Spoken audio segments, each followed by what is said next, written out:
দাম আমার 18,000, কিন্তু অ্যাটিটিউড এমন দিচ্ছি পাশে আইফোন থাকলেও নার্ভাস হয়ে যাবে বস। এই দামে এত বড় কথা প্রমাণ করতে হবে কিন্তু। বস, কম দামে আসছি বলে হালকা ভাববেন না, বাজেট ফোন হইলেও ইগো কিন্তু প্রিমিয়াম। তোমার কথা শুনে মনে হচ্ছে 18,000 টাকার ফোন না, এলাকার চেয়ারম্যান ইলেকশন করতে নেমেছো। ইয়েস।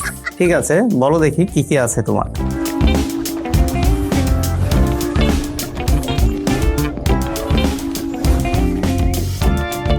সোহান ভাই, আগে আমার পিছনটা একটু দেখেন। আরে ডাইনামিক শাইন ডিজাইন, তোমার এই রোদে ধরলে তো মনে হয় ছোটখাটো ডিজে পার্টি চলতেছে। ডিজে পার্টি হোক আর যা হোক, অন্তত দেখলে চোখ তো আটকে যায়। সত্যি কথা, ডেঞ্জারাস সুন্দর, কিন্তু ভেতরে কি আছে সেটাই আসল প্রশ্ন। সোহান ভাই, 6000 mAh এর ব্যাটারি, সকালে চার্জ দিলে আমি সারাদিন চলি। বাংলাদেশের লোডশেডিংও এসে দেখে বলে, ভাই রে, এটার ধৈর্য আমাদের থেকেও বেশি। আর 45 ওয়াট ফাস্ট চার্জিংও আছে।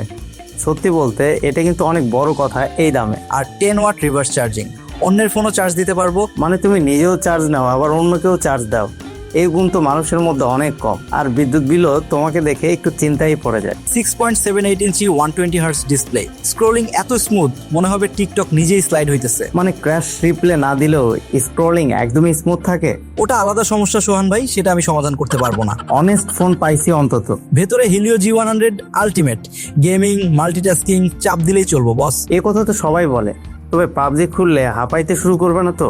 আমি ঠিকই চলবো সোহান ভাই, পিং 460 উঠলে কিন্তু আমাকে দেখে লাভ নাই। এটাই বাংলাদেশের গেমিং লাইফ, ল্যাগ দেয় ইন্টারনেট আর গালি খায় phone. One tap AI flash memo, idea আসলে এক ট্যাপে লিখে রাখেন। মানে এক্স এর কথা মনে হলেও লিখবো? আপনি লিখবেন, তারপর ডিলিট করবেন, সেটাই বুদ্ধিমানের কাজ বস। কি যুগ আসলো, ফোন এখন লাইভ অ্যাডভাইস দিচ্ছে। অ্যান্ড্রয়েড 16, XOS 16 আর 5 বছর সফটওয়্যার আপডেট, 3টা ওএস আপগ্রেড। এই দামে এত কনফিডেন্স আসে থেকে? কারণ আমি জানি আমি কি দিচ্ছি আর কি দিচ্ছি না সেটাও। বাপরে, তোমার অনেস্টি দেখে মনে হচ্ছে ফোন না, ভাইবা দিতে আসা ভালো ছাত্র। 18,999 টাকায় আমি শুধু ফোন না, আমি বাজেট বেস্ট। কম দামে হাইপ না, ভ্যালু দেখেন আর কমেন্টে জানান কিনবেন কি কিনবেন না। আর টেকজন ইনসাইট ফলো করে রাখুন। বস, আমি কিন্তু পাস করলাম। হ্যাঁ তুমি পাস, তবে HD+ ডিসপ্লে নিয়ে কিছু বলো না।